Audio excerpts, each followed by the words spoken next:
hii Mama Karobo anazidi kuendeleza ukatili wake, mpenzi mtazamaji. Bana, leo hii anaonekana akiwa kwa mganga. Amekwenda kutafuta nini kwa mganga, mpenzi mtazamaji? Bana, ni kwamba amekwenda kutafuta dawa ya kumwangamiza Baba Karobo.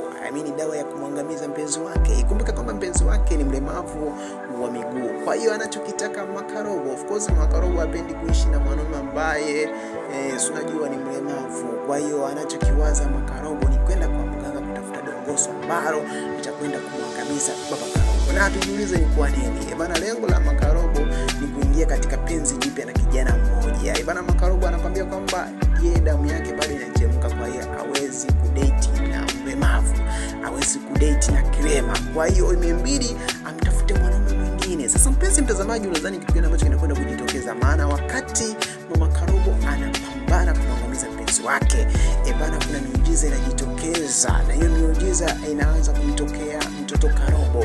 Naona hiyo miujiza imetoka wapi?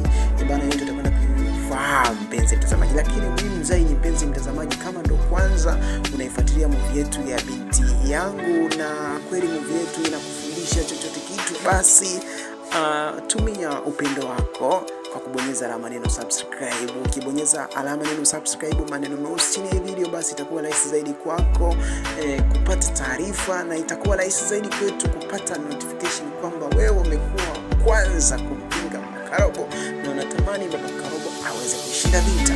Bana, mpenzi mtazamaji, baada ya kubonyeza alama neno subscribe, maneno meusi, nikusihi usahau kuacha comment yako kutokana na hiki ambacho umekuwa ukikitizama kwa huyu mama katili. Wewe unatamani Mama Karobo apitie adhabu gani, mpenzi mtazamaji? Of course watu wengi wamekuwa wakipendekeza adhabu zao kwa Mama Karobo, kwamba kutokana na hiki ambacho amekuwa akifanya akiaksi maisha halisi ya jamii, kwa hiyo ni vyema akapitia adhabu kali. So mpenzi mtazamaji, kuache